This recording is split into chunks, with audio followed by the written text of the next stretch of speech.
Oke teman-teman, balik lagi di channel gua Hendrix98. Di video sebelumnya kita sudah membahas tentang CSS Priority Guide, yaitu sebuah kasus di mana kedua formatting di dalam CSS itu berbeda lokasi ya, tapi mengarah pada satu tujuan, yaitu tag HTML yang kita atur atau styling.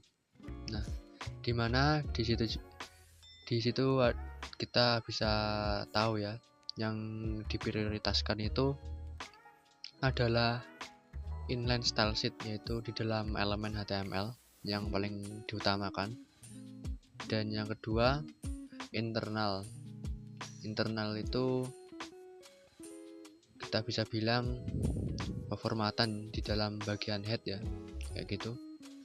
Nah, di video kemarin gua juga lupa ya nyebutin urutan dari prioritas dari peformatan CSS itu ada berapa. Nah, ini gua sebutin sekarang aja lah. Yang pertama itu inline style yang udah gua bilang tadi, di dalam elemen HTML dia itu lebih diutamakan. Dan yang kedua internal style sheet ya, di dalam bagian heading. Dan yang ketiga external style sheet, yaitu kita membuat file CSS ya, terpisah dengan HTML tapi kita arahkan ke tag HTML-nya ya. Nah, di ketiga poin itu kita sudah melewati itu semua, dan yang terakhir ini mungkin jarang orang pakai atau gua udah emang nggak kepake ini, tapi gua sebutin aja. Yang terakhir itu adalah default dari browser ya. Default dari browser itu kayak gimana ya, kayak nggak ada apa-apanya, cuma pure hitam putih kayak gitu aja sih. Nah, oke, di video yang saat ini kita akan membahas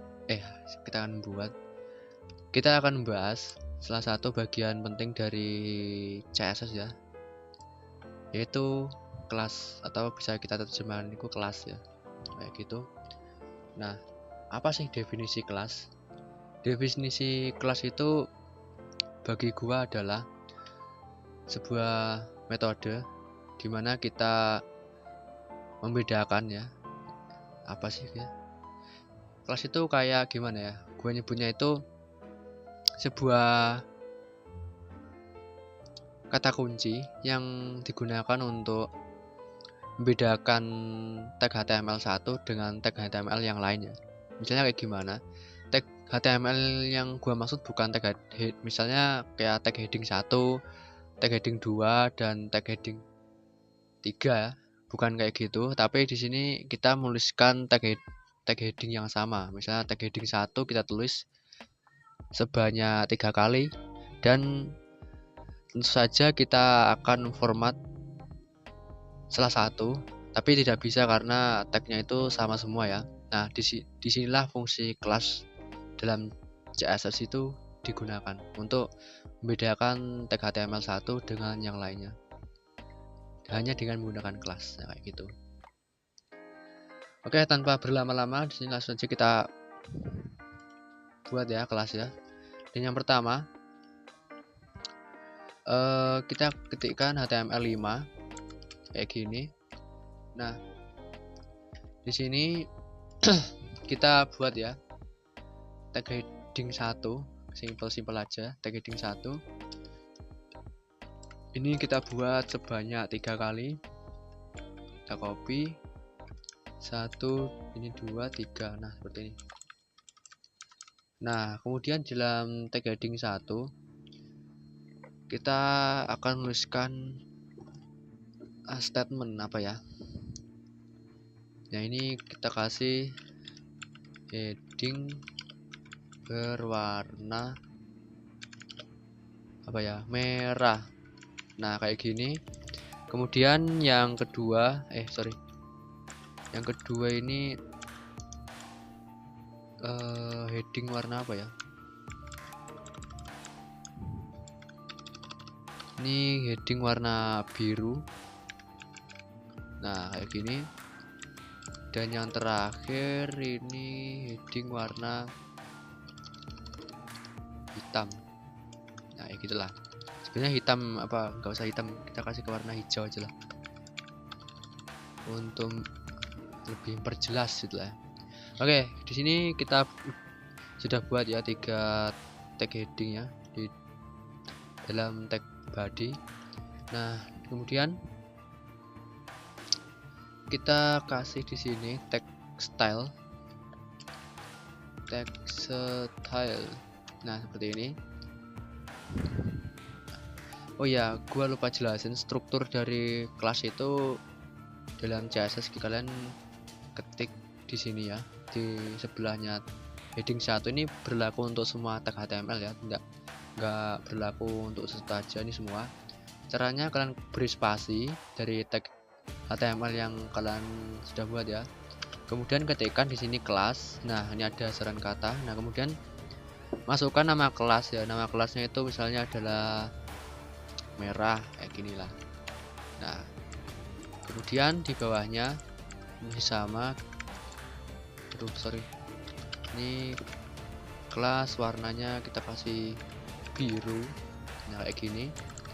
Kemudian yang terakhir ini kelasnya adalah hijau. Nah seperti ini, cukup simpel ya, nggak terlalu ribet-ribet amat karena ini cuma kelas. Oke, nah kalau sudah gini gimana? Nah kalau sudah gini kita akan memformat ketiga tag HTML ini dengan mengambil kelas-kelasnya untuk kita jadikan patokan lah, patokan kayak gitu.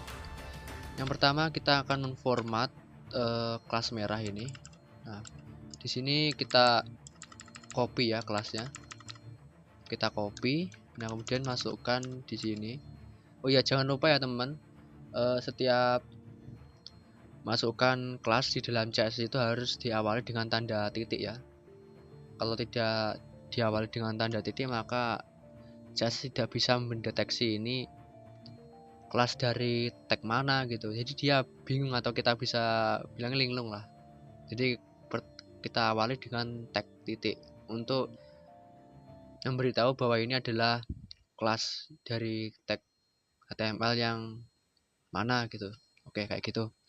Nah langsung saja kita merah.